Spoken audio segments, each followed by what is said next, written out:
என் மீட்பர் உயிரோடு இருக்கிறார், கடைசி நாளிலே பூமியின் மீது நிற்பார் என்று அறிந்திருக்கிறேன். அந்நிய கண்கள் அல்ல, என் சொந்த கண்களால் அதை பார்ப்பேன். என் தோல் முதலானவைகள் அழுகி போன பின்பும் நான் இந்த சரீரத்திலிருந்து அவரை பார்ப்பேன்றான். அப்ப என்ன சொல்ல வரான்? லாஸ்ட் டேஸ்ல the manifestation of God's glory வந்து வெளியரங்கமாகும். அப்ப ஆவிக்குரிய பார்வையில் இல்ல, இந்த பாடியில இருந்து நான் பார்ப்பேன் அப்படின்றான். கை தட்டுங்க.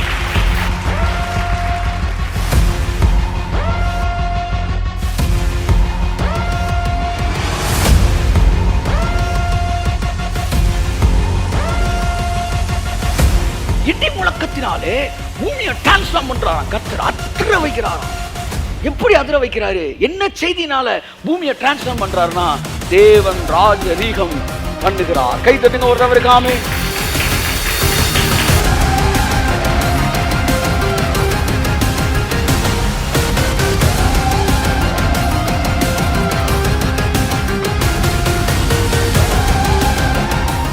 ஆனால் அநேகர் வந்து ராஜ்யம் இன்னும் வரல அப்படின்ற இடத்துல இருக்கிறாங்க. ஸோ அந்த ராஜ்யம் எப்படி இருக்கும், என்ன மாதிரி இருக்கும், என்ன மாதிரி செயல்பாடுகள் இருக்கும் என்பதை பற்றி நம்ம பார்த்துக்கிட்டே வரோம். அது பிரத்யட்சமாய் இருக்காது. அது உள்ளிருந்து அப்படியே ஸ்ப்ரவுட் ஆகி வெளியே வரும். வெளியே வந்தது உலகத்தை அரஸ்ட் பண்ணக்கூடியதாக இருக்கும்.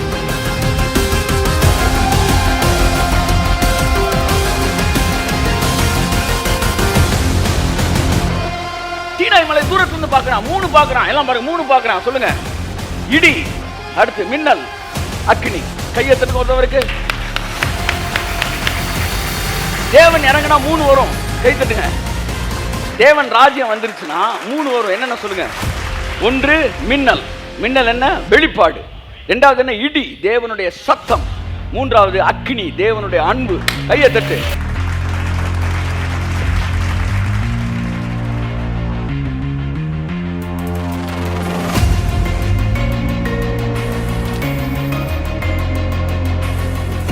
ராஜ்யத்தை, யோவான் ராஜ்யத்தை பேசினார், இயேசு ராஜ்யத்தை பேசினார். நான் மற்ற ஊர்களுக்கும் ராஜ்யத்தை பற்றி பிரசங்கிக்க வேண்டியதா இருக்கிறார். அப்ப ராஜ்யம் முன்னாடியே வந்துருச்சு.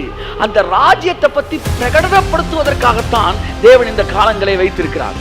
அப்ப ஜனங்கள் எல்லாருக்கும் போய் ஒரு சுவிசேஷம் சொல்லணுமா? சுவிசேஷம்னா என்ன? நல்ல செய்தி. என்ன நல்ல செய்தியா? ராஜ்யம் வந்துருச்சு. கை தட்டுங்க ஒருத்தர். ஆமென்.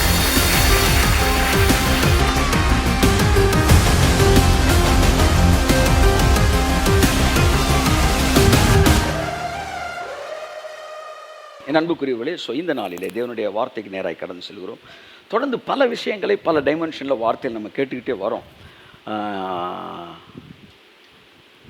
அன்புக்குரியவர்களே, நேற்றைய நாளில் நான் வந்து தொடர்ந்து சபை ஃபஸ்ட்டு சர்வீஸ், செகண்ட் சர்வீஸ் ஜோம் பண்ணிட்டு அவன் ஒரு விஷயத்தை என்று சொன்னார். வந்து உன்னுடைய சபையில் இருக்கிற ஒவ்வொரு தனிப்பட்ட நபருடைய பொருளாதார வளர்ச்சிக்கும் நீ பொறுப்பு. You are the responsibility for each and every person who are attending your church service regularly and their prosperity. அவங்களுடைய பொருளாதாரத்தை நீ கேர் எடுக்கணும். உன் சபைக்கு தொடர்ந்து வருகிறவர்கள் ஆசீர்வாதங்களில் வளர வேண்டும். ஒரு மேய்ப்பன், நல்ல மேய்ப்பன் எப்படி பார்க்கலாம்? ஆட்டுக்குட்டியோட வயிற்று என்ன செய்யணும்? தட்டி பார்க்கணும். சில நேரங்களில் மேய்ப்பனோட வயிறு பெருசாகிட்டே போகுது, ஆனால் ஆட்டுக்குட்டி வயிறு சிறுசாகிட்டே போகுது. ஆனால் ஆட்டுக்குட்டியோட வயிறு வந்து என்ன செய்யணும்? பெருசாகணும். டாக்டர் சொன்னேன், வயிறு பெருசாக, இந்த வயிறு நான் சொல்கிறேன் நினச்சிடாங்க. வந்து I am talking about their welfare and blessings. அப்போ தொடர்ந்து நம்ம சபைக்கு வருகிற வாழ்க்கை, அவங்க பொருளாதாரத்தின் வளர்ச்சியிலே நம்ம கான்சன்ட்ரேட் பண்ணப்பட வேண்டும். ஸோ ஆவியானவர் என்ற சொன்னார், you have to pray for them, you have to take the responsibility. உங்கள் சபைக்கு வருகிறோடைய பொருளாதாரத்தில் வளர்ச்சியை நீ வந்து பார்க்க வேண்டும். It's one of the evidence that you are worshipping a living God. ஒரு உண்மையில் தேவனை ஆராதிக்கிறேன் என்பதற்கு அது ஒரு எடுத்துக்காட்டு. ஆகவே நண்புக்குரியவர்களே, கர்த்தருடைய ஆவியானவர் என்று சொன்னார், வந்து நீ அந்த இடத்துக்கு மக்களை கொண்டு வரலாம். You have to teach and preach the benefits and privileges of joining the hands with the kingdom of God. அவங்களுக்கு தேவனுடைய ராஜ்யத்துக்கு கொடுக்கறதுனா என்ன நீ சொல்லித்தரணும். அது சொல்லித்தரலாம். நீ துரோகம் பண்ணுகிறாய். உன் சபை ஜனங்களுக்கு கொடுப்பது, உங்கள் சபை, அதாவது இந்த உன்னோட மினிஸ்ட்ரியில் இணைக்கப்பட்டிருக்கிற, it may be online or live, இணைக்கப்பட்டிருக்கிற ஒவ்வொருத்தனும் தேவனுடைய ராஜ்யத்துக்கு கொடுக்கக்கூடியவனா என்னைக்கு மாறுகிறானோ, கொடுக்கிறத பற்றி என்னைக்கு புரிஞ்சுக்கிறானோ, அன்னைக்கு தான் அந்த சபை வந்து மெச்சூர் சர்ச்சா மாறி இருக்கு. மெச்சூர் சர்ச்சா மாறுது. They are becoming the partakers of the special grace which is given to the church. அந்த சபை தலைவருக்கும் அந்த சபைக்கும் தேவன் கொடுக்கிற விசேஷித்த கிருபைகளுக்கு அந்த சபை மக்கள் பங்குதாரராய் மாறுகிறார்கள். பவுல் சொல்றாரு, பிலிப்பியர் 1:7 நினைக்கிறேன் 7, எனக்கு அருளப்பட்ட கிருபைக்கு நீங்கள் பங்குதாரராய் இருக்கிறீர்கள்ன்றார். கிருபை பவுலுக்கு மட்டும் கொடுக்கப்படலை, கிருபை எல்லாருக்கும் கொடுக்கப்பட்டுருச்சு. அப்புறம் பவுல் இங்கே எனக்கு அருளப்பட்ட கிருபைன்றார் அப்படின்னா, கிருபையில் 2 கிருபை இருக்கு. ஒன்று அசையா கிருபை, அன்றாட கிருபை. அதாவது நல்லா கவனிங்க, காமனாக எல்லாருக்கும் தேவன் கொடுக்குற கிருபை இது சிலுவையிலே இயேசு கிறிஸ்து நமக்காய் சம்பாதித்தது. பாவ மன்னிப்பின் நிச்சயம், பரலோகத்தின் வாழ்வு, பரிசுத்தாவின் அபிஷேகம், வரங்கள், கனிகள், 1000 வருஷ அரசாட்சியில் வாழ்வதற்கான சகல தகுதி, இது எல்லாம் it's a common grace, it is given to every one.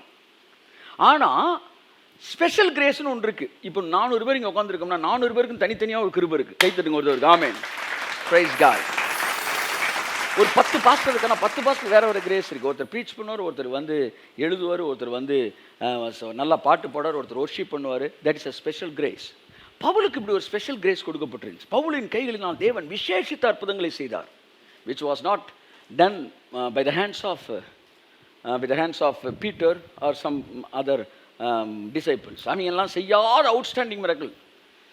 எல்லாருமே தொட்டால் தான் சுகமாகும். பேதுரு தொடவே வேணாம், நிழல்லே சுகமாகும். பவுல் சொல்கிறாரு, நாங்கள் நிழலுக்காக நான் அவ்வளோ தூரம் வர முடியாதுப்பா, வேணா நம்ம கர்ச்சீப்பு நிழலுக்கு கொண்டு போய் அப்படின்றாப்புல. சார் கர்ச்சீப்பை கொண்டு போய் நான் வந்தால் நடக்கும்போது கர்ச்சீப்பு தான் நடக்கும்ட்டாப்புல. அந்த காலத்தில் பண்ணையார் வரணும்னா 2 செருப்பு தூக்கிட்டு வராங்க முன்னாடி. அப்படின்னா செருப்பு பார்த்தோன்னே மக்கள் அமைதியாரா. ஏன்னா அடுத்த ஒரு செம்பு வரும், வந்தவொடனே பண்ணையார் வர போகிறார், நாட்டாம வராரு அப்படின்னா. அப்புறமேட்டு நாட்டாம தீர்ப்பை மாற்றி எழுது, அதெல்லாம் ஒன்றும் மாற்றி எழுத முடியாது. இப்போ இந்த செருப்பு வந்தோடனே அந்த அட்மாஸ்பியர் இதாக வரும். அந்த மாதிரி பவுல் அந்த கர்ச்சீப்பை கொடுத்து விடுறாங்க. கர்ச்சீப்பை கொடுத்த உடனே அங்கே இருக்கிற ஆவிலாம் அலங்கழிக்கப்படுது. கை தட்டுங்க. Outstanding miracle, super abundant revelation. அதாவது அந்த நூற்றாண்டே பிரமிச்சு நின்றுச்சு பவுல்னு ஒரே ஒரு மனுஷனை பார்த்து. படிக்காதவனும் பிரமிச்சான், படித்த அகரிப்பா ராஜாவும் ஃபெலிக்ஸ் போன்ற பெரிய அதிகாரிகளும் பிரமிச்சான். அவனே பிரமிச்சான். அவனுக்கு எனக்கு கரளப்பட்ட வெளிப்பாடுகள் அப்படின்ட்டான். அவனுடைய ஒவ்வொரு புக்குக்கும் ஒரு யூனிவர்சிட்டியை தொடங்கலாம். அப்பேற்பட்ட சூப்பர் அபண்டன்ட் ரெவலேஷன்ஸ். பவுல மாதிரி ஒரு வெளிப்பாடுகள் பெற்றான். ஒரு 1000 வருஷம், ஒரு 5000 வருஷத்துக்கு அட்வான்ஸாக எழுதிட்டு போயிருக்கான் சார். இன்னும் 3000 இயர்ஸ் கழிச்சு கூட உட்காந்து பண்ணலாம். அப்படி ரெவலேஷன்ஸ் தேவன் கொடுக்குறாரு.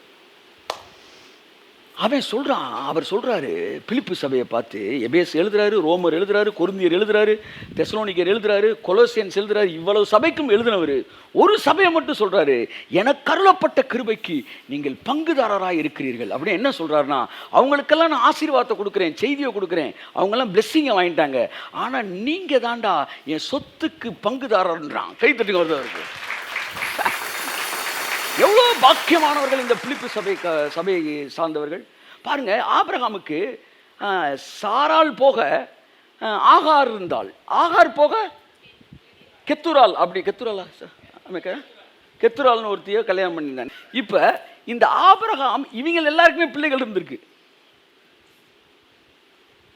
இது எல்லாம் மெயின்டைன் பண்ணி கடவுளோட பேசியிருக்கான். அதுதான் பெரிய மேட்ரு. ஒருத்தர் சொன்னார், யாக்கோபு 4 கல்யாணம் பண்ணிட்டாரு, தேவன் அவனை தண்டிக்கவே இல்லையா அப்படின்னாரு. தண்டிச்சிட்டார் இல்லையா? இது 4 கல்யாணம் பண்ணாருன்னா அதுதான் தண்டனை அவனுக்கு. தண்டனையே அந்த 4 ஒய்ஃப் தான்டா. அப்புறம்டா 4 பேர் சிக்கி சின்ன வேணாமாய் கடைசியில் சொல்கிறான், பார்வன் கேட்குறான், ஐயா என்னை பார்த்து வயசான ஆள் மாதிரி இருக்கீங்க, என்னை விட உங்களுக்கு என்ன ஏஜுங்கிறான். பார்வனோட வயசு குறைச்சி, என்னங்க அதுக்குள்ளே கலந்துட்டீங்க. 4 கல்யாணம் தாங்கலை சாமிட்டான். அவன் சொல்கிறான், என் முன்னோர்களுடைய வயசில் நல்லா இருந்துச்சு, நான் தெரியாதனா இப்படி பண்ணிட்டேன், அதனால என்னோட வயதின் முன்னோர்கள் வயதுக்கு வரல சார்ட்டான். அப்போ அவன் என்ன பண்ணிட்டான்? இப்போ எங்கே இருந்தோம் நம்ம?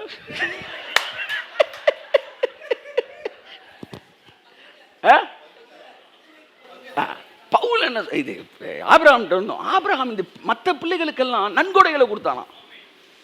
அதை வச்சுக்க, இதை வச்சுக்க, அதை வச்சு எல்லாத்தையும் கொடுத்துட்டு ஈசாக்குக்கோ என்ன செஞ்சான்? தன்னுடைய சுதந்திர பாகவீகத்தை கொடுத்தான். அவங்களுக்கெல்லாம் வெறும் அவர்களுக்கு நன்கொடைகளை கொடுத்து கீழ் தேசத்துக்கு அனுப்பினான்.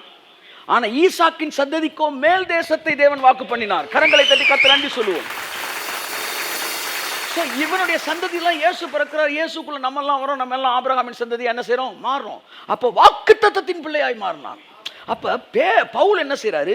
எபேசியர் எழுதுறாரு, கலாத்தியர் எழுதுறாரு, ரோமர் எழுதுறாரு, எல்லாத்துக்கும் இந்த ஆசீர்வாதத்தை கொடுக்குறாரு, கிஃப்ட்டை கொடுக்குறாரு. கொரிந்திக்கெல்லாம் கிஃப்ட் பயங்கரமாக கொடுக்குறாரு. ஆனால் எபேசியரை மட்டும், மன்னிக்கவும், பிலிப்பியரை மட்டும் பார்த்து சொல்கிறாரு, என் கிருபைக்கு நீங்கள் தாண்டா சுதந்திரவாளின்றார். எவ்வளோ பெரிய ஆசீர்வதிக்கப்பட்ட சபை அது! கையை தட்டுங்க.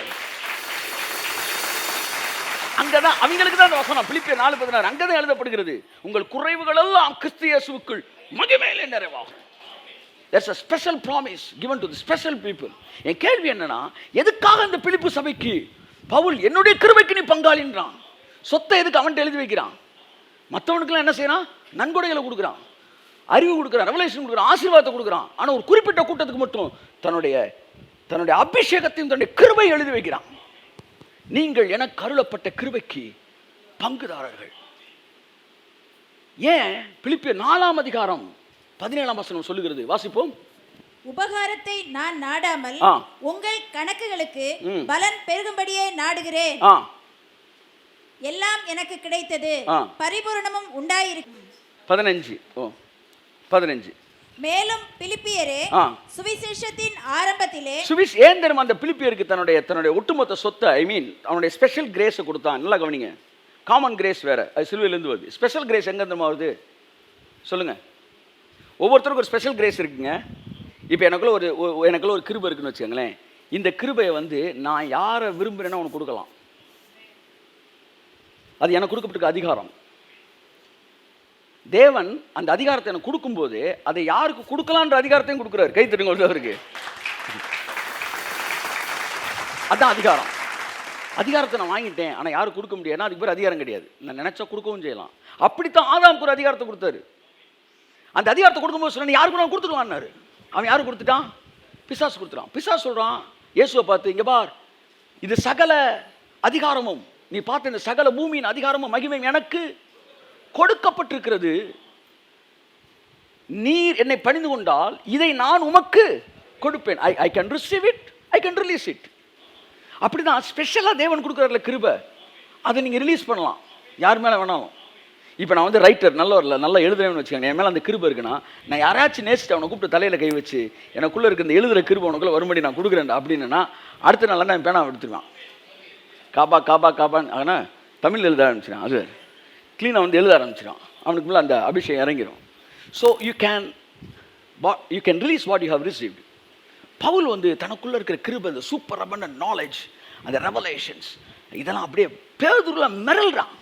பவுலுடைய பார்த்து அவர் முடியாது சாமின்றார். அவர் எழுதுகிறது அறிகிறதற்கு அரிதானது, அது புரிந்து கொள்ள முடியாது அப்படின்றார். அப்பேற்பட்ட ரெவலேஷன் சொல்றான். இதுக்கு நீங்கள் பங்குதாரர்கள். ஏன் அவர்கள் பங்குதாரர்களானார்கள்? வசனம் சொல்லுது, சுவிசேஷத்தின் ஆரம்ப நாட்களில் நான் மக்கதோனியாவில் இருந்து புறப்பட்ட போது கொடுக்கல் வாங்கல் காரியத்தில் நீங்கள் மாத்திரம் எனக்கு உடன்பட்டதே அல்லாமல் வேறொரு சபையும் உடன்படவில்லை என்று நீங்கள் அறிந்திருக்கிறீர்கள். வேற யாருக்கு நான் கொடுக்கல. ஏன்னா வேற ஒருத்தரும் எனக்கு ஹெல்ப் பண்ணல. வேற ஒருத்தனும் கொடுக்கல் வாங்கல, எனக்கு கூட என்ன செய்யல, கனெக்ட் ஆகல. ஆனா நீங்க ஒருத்தங்க தாண்டா அந்த காலத்துல இருந்து எனக்கு சப்போர்ட் பண்ற ஆள் நீங்க தாண்டா. கை தட்டுங்க ஒருத்தர். ஆமென். ஸோ ஒரு மினிஸ்ட்ரியில் உட்காந்து செய்தியை கேட்டு அந்த செய்தியில் ஆசீர்வதிக்கப்படுறது வேற, அந்த மினிஸ்ட்ரியில் இருக்கிற சகல ஆசீர்வாதத்திற்கும் பங்குதாரராய் மாறுவது என்பது வேறு. கை தட்டு வருது அவருக்கு. ஆமென். இதோடு கூட நான் உடன்படிக்கை பண்ணுகிறேன் சொல்லி அந்த உடன்படிக்கையின் பங்குதாரராய் மாறுவது எப்படி என்றால், அந்த ஊழியத்தோடு அந்த ஊழியக்காரரோடு நீங்கள் கொடுக்கல் வாங்கல் விஷயத்தில் பைபிள் சொல்வது you are connect your self with in giving with that ministry. என்னுடைய கேள்வி, இந்த கொடுக்கறதெல்லாம் தேவன் பெருசாக கன்சிடர் பண்ணுறாரா அப்படின்னா, எனக்கு அப்படி கன்சிடர் பண்ணுறதெல்லாம் பைபிளில் டைஜஸ்ட் பண்ண முடியாத பல வசனங்கள்லாம் இருக்குது. ஆனால் பைபிள் சொன்னால் அதை ஏற்றுக்கிட்டு தான் ஆகணும். அதனால் அதை ஏற்றுக்கொள்ளக்கூடிய மனநிலையில் உடையவனாக இருக்கிறேன். ஒரு தடவை ஏசுநாட்டை சொல்லுகிறாங்க, ஐயா ஒருத்தன் எவீரு தான் நினைக்கிறேன் லூக்காவில், அவன் மகளுக்கு சுகம் இல்லைன்னு சொல்லி வேலைக்காரனுக்கா லூக்கா 7:2 வாசிங்களேன். வெதர் காட், இங்க பாருங்க, நீங்க கடவுளுடைய ராஜ்யத்தை கொடுக்குறீங்களே, இதெல்லாம் அடிப்படையா வச்சு தேவன் நம்ம வாழ்க்கையில் அற்புதம்லாம் செய்வாரான்னா மாற்றம் தானே நம்ம சொல்லுவோம். மாற்றம் தானே சொல்லுவோம். என்னையா கொடுக்குறத வச்சுலாமாயா ஒரு ஆள் கர்த்தர் ஒருத்தனுக்கு அற்புத அடையாளம்லாம் செய்கிறாரு அப்படின்னு நம்ம சொல்லுவோம். ஆனால் வசனம் வேறு மாதிரி சொல்லிடுச்சு. வாசிப்போம். அங்கே 2 நூற்றுக்கு அதிபதியாகிய ஒருவனுக்கு பிரியமான வேலைக்காரன் வியாதிப்பட்டு மரண அவஸ்தையாய் இருந்தான். அவன் இயேசுவை குறித்து கேள்விப்பட்ட போது அவர் வந்து தன் வேலைக்காரனை குணமாக்க வேண்டும் என்று அவரை வேண்டிக் கொள்ளும்படி யூதருடைய மூப்பரை அவரிடத்தில் அனுப்பினான்.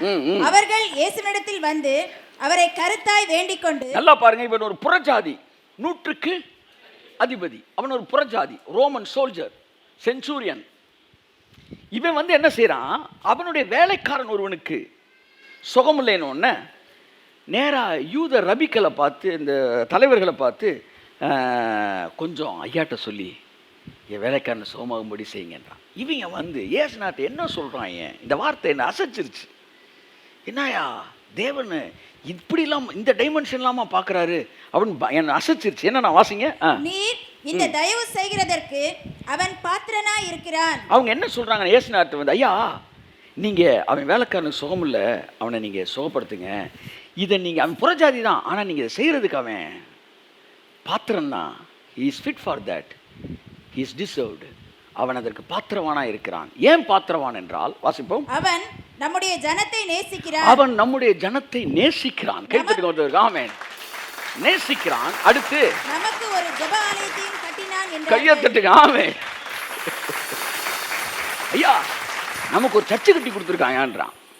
நான் என்ன நினைச்சேன், ஏசுநாதர் என்ன சொல்லுவார் நினைச்சேன், சர்ச்சு கட்டினா ஏண்டா அதெல்லாம் பார்த்து நான் செய்வேன் நினைக்கிறியா? நோ மை சன், நான் வந்து மக்கள் செய்கிறதெல்லாம் நான் பார்க்க மாட்டேன் இப்படிலாம் சொல்லுவார்னு பார்த்தா அவர் சர்ச்சை கட்டி கொடுத்தானா, அப்போ போ வா அப்படின்றாரு. கையை தட்டு. இந்த மனுஷனுடைய சாட்சிகளை ஏற்றுக்கொள்வதே இல்லைன்னாரு. ஒருத்தர் வந்து சொல்கிறேன், ஐயா அவன் பாத்திரவானியா, அவன் நிறையா செஞ்சுருக்காயா நமக்கு. சொல்லுங்க, அவன் நிறையா செஞ்சுருக்காயா, சொல்லுங்க, நிறையா செஞ்சுருக்காயா. அப்படி சொல்கிறத அவர் கன்சிடர் பண்ணுறாரு. கை தட்டுங்க. அவர் கேட்குறாரு, நிறையா செஞ்சுருக்கானா, அப்போ அவன் பாத்திரவான் தான். என் கேள்வி, கொடுக்கிறவனை நீங்கள் எப்படி முக்கியமான ஆளாக நீங்கள் கருத முடியும் ஆண்டவரே அப்படின்னு சொல்லும்போது அவர் எனக்கு என்ன பதில் சொன்னார்னா, நிறையா பேர் பார்த்துட்டு நான் பேசின வார்த்தையை கேட்டுட்டு என்னை ஒரு ஆளாகவே மதிக்காமல் ஆஃபரிங் நேரம்னும் போது யூடியூப்பை ஆஃப் பண்ணிட்டு போயிட்டு இருந்த நேரம் இவன் மட்டும் நின்று என்ன நேசித்து மதிச்சு ஒன்று செஞ்சான்ல, என்னை மதிக்கிற ஒருத்தனை நான் மதிக்கிறதுல என்ன தப்பு இருக்கு? கையாட்டு. அவர் என்ன கேட்கிறாருன்னா, என்கிட்ட என்ன மதிக்கிறவனை நான் மதிக்கிறதுல என்ன தப்பு இருக்கு? பைபிள் சொல்லுதே, என்னை கனம் பண்ணுகிறவனை நானும் கனம் பண்ணுவேன். அப்ப கனம் பண்றதுன்னா ஆஃபரிங் கொடுக்குற கனம் பண்றதா? ஆமா, நீதிமொழி 3ஆம் அதிகாரம் அப்படித்தானே சொல்லுது, உன் விளைவின் எல்லா முதற் பலனாலும் கர்த்தரை கனம் பண்ணு. அப்ப கொடுக்கிறது என்ன? கனம் பண்றது. கொடுக்காதது என்ன? கனவீனம் பண்றது. அப்ப அவரை கனம் பண்ணும்போது அவர் என்ன சொல்றாரு, என்ன கனம் பண்ண நான் கனம் பண்ணித்தான் பாவேன். அது எப்படி நீங்க சிலர் ரொம்ப பிடிக்கும் சிலர் கொஞ்சமா பிடிக்கும்லாம் இருக்கா? அப்படி கிடையாது. அவனுக்கு என்ன ரொம்ப பிடிக்கும் போது எனக்கு அவனை ரொம்ப பிடிக்கும். கையை தட்டு. ஆமென். எனக்கு யார் பக்கத்தில் இருக்கீங்க சொல்லுங்க, எனக்கு யார் பக்கத்தில் இருக்கீங்க? யாரெல்லாம் நான் பக்கத்தில் இருக்குன்னு நினைச்சு வந்தாங்களோ அவங்க எனக்கு பக்கத்தில் இருக்கீங்க. இந்த பக்கத்தில் இருக்கீங்கன்றது நான் நினைச்சது இல்லை, நீங்க நினைச்சது. அப்படிதான் தேவனுக்கு வந்து ஒருத்தன் வந்து க்ளோஸ் அப்படின்றத வந்து அவன் அந்த பார்த்து எடுத்துக்கிறான். ஆண்டவரே உங்களை நான் நேசிக்கிறேன், உங்க ராஜ்யத்தை கெட்டணும் நான் விரும்புகிறேன் ஆண்டவரே என்று ஒருவன் சொல்லும்போது எப்படி தேவன் அவனை எக்ஸ்ட்ரா நேசிக்காம இருக்க முடியும்? அதனால தான் பைபிள் சொல்லி உற்சாகமாய் கொடுக்கிறவனிடத்தில் கர்த்தர் பிரியமாய் இருக்கிறார்.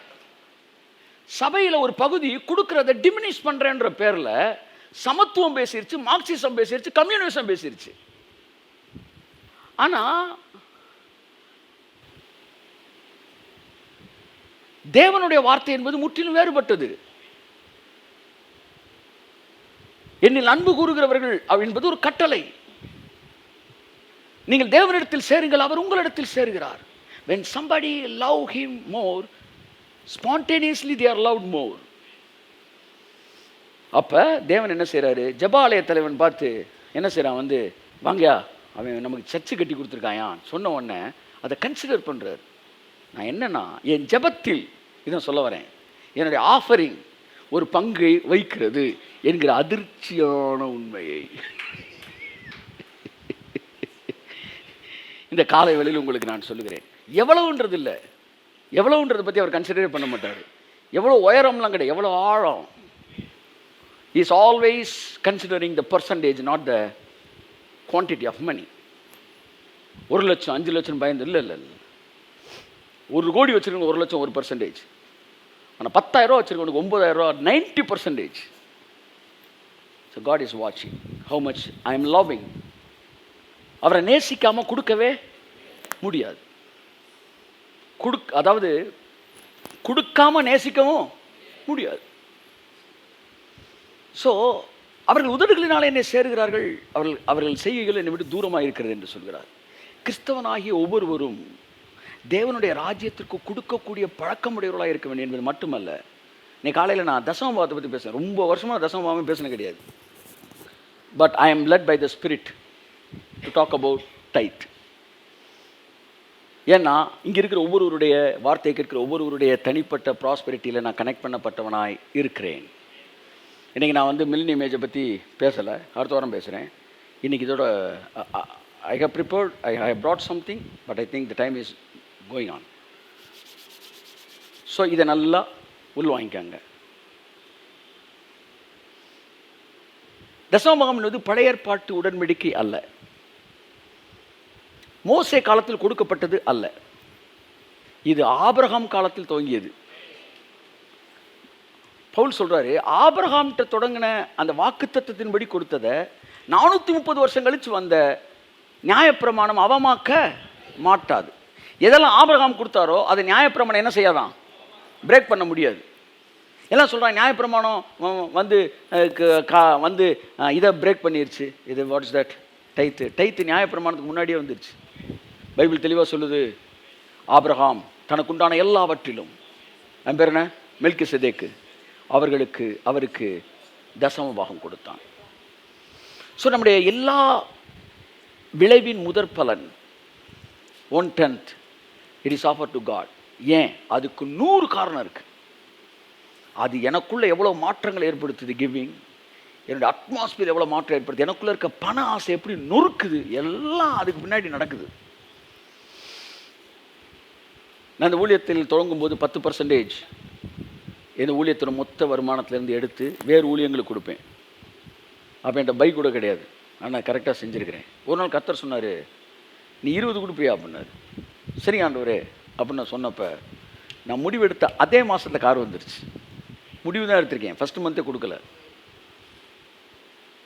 ஒருத்தன் கொடுக்குற கூட்டும்போது பணம் கஷ்டம் தானே வரணும், ஆனால் பணம் செழிப்பு வர ஆரம்பிச்சிச்சு. அப்போ எனக்கு தைரியம் வந்துச்சு. திரும்ப ரொம்ப நாள் கழிச்சு 25 ஆக்கினேன். ஏன் 10 20 ஈஸியாக வந்துட்டு 20 25 கஷ்டமாச்சுன்னா 20 வரும்போது லேக்ஸில் பணம் வந்தனால 25% போது பெரிய அமௌண்ட்டாக வந்து நிற்கிது. ஆனால் கொடுக்குற மனது அதில் ப்ராக்டிஸ் பண்ணால் தான் அது வரும். 25 வந்துச்சு. லாஸ்ட் இயர் ஜனவரி நினைக்கிறேன், லாஸ்ட் இயர் தான் வந்துடும் 30% அப்படின்னு கமிட் பண்ணுறேன். 30 எனக்கு தெரியும், 40 ஆகும், 50 ஆகும், 60 ஆகும், அது போகும். ஆனால் இது 60 70 ஆனாலும் நான் இப்போ இருக்கிறத பல மடங்கு மினிஸ்ட்ரி பெரிய லெவல்லாம் போயிட்டுருக்கேன். எப்போ 30க்குள்ளே ஸ்டெப்பின் ஆகிறேனோ, ஜனவரி மாதம் நான் முடிவு எடுக்கிறேன், இந்த மாதத்துலேருந்து எனக்கு வர எல்லாத்துலேயும் 30% தரேன். எனக்கு வந்து ஒரு 10,000 வந்துச்சுன்னா அதில் வந்து 3,000 ரூபா நான் ஊழியத்துக்கு எடுத்து வச்சுன்னா மீதி 7,000 ரூபாயிலேருந்து நான் மற்ற வேலைகள் பார்ப்பேன். ஆண்டவரே முடிவெடுத்த அந்த வருஷம் தான் கோடிகளுக்குள்ளே என்ட்ரானோ. நாங்கள் இயர்லி டர்ன் ஓவர் வந்து கோடிகள் என்ட்ராச்சு. அன்புக்குரியவர்களே, நான் நல்லா பார்த்துட்டேன், இட் ஒர்க்ஸ், இது வேலை செய்கிறது. ஆபிரகாமுடைய ஆசீர்வாதத்தினாலே பூமி தாங்க முடியலையாம். இப்படி ஒரு ஆசீர்வாதம் வாங்கின எத்தனை பேர் விரும்புகிறீங்க? இல்லை அவங்க மட்டும் உட்காருங்க, மற்றவங்களாம் வீட்டுக்கு போயிருங்க, பிரச்சனை இல்லை, ஒன்றும் பிரச்சனை இல்லை. அதாவது ஆமாம், உங்களால் செமிக்க முடியாத உணவை கொடுத்து டிசென்ட்ரி ஆகிடக்கூடாது. நான் ஒரு பெரிய லெவலில் பேசிகிட்டு இருக்கிறேன். பூமி தாங்கலை, எல்லாம் கட்டுங்க, பூமி கையை கட்டுங்க, பூமி தாங்கலை. பைபிள் சொல்லுது, நீயோ அநேக நாடுகளுக்கு கடன் கொடுப்பாய். கை கூட தட்ட முடியலன்னா என்னால் அந்த வசனத்தை நம்ப முடியல. நான்லாம் வந்து கடவுள் வார்த்தையை ஃபில்டர் பண்ணாதீங்க, அது 7 தடவை ஃபில்டர் ஆகி தான் வந்திருக்கு. மண் குகையில் புடமிடப்பட்டு தான் வந்திருக்கு. இனிமேல் நீங்கள் ஃபில்டர் பண்ணாதீங்க. நாடுகள்னா பணக்காரன் அவன் சொல்கிறாரியா? நோ, நாடுனா நாடு. பைபிள் கருப்புனா கருப்பு, பைபிள் சிகப்புனா சிகப்பு, பைபிள் தங்கம்னா தங்கம், பைபிள் வெள்ளினா வெள்ளி. நாடுகளுக்கு நான் கடன் கொடுப்பேன், நாடுகளுக்கு நான் கடன் கொடுப்பேன். சாகிறதுக்குள்ள நாடுகளுக்கு கடன் கொடுக்குறீங்க. ஆமாம். ஒரு நாட்டுக்கு கடன் எப்படியா இருக்கும்? கையை தட்டுங்க சார், அப்படி இருக்கும். நான் 28 இருக்க ஆசீர்வாதத்தை நான் நம்புகிறேன் சார். தேவனுடைய வார்த்தையை நான் நம்புகிறேன் sir. God is a faithful God, நான் நம்புகிறேன் சார். ஆமாம், வர்றவன் கூட வரலாம். ஆமாம், நான் வந்து எரிக்கோ கர்த்தரை கூப்பிட்டு போகிறாரு. எத்தனை பேர் சொல்லுங்கள், நானும் பின்தொடர்வேன் என்று கர்த்தருடைய ஜீவனை கொண்டும் உம்முடைய ஜீவனை கொண்டு சொல்லுகிறேன்.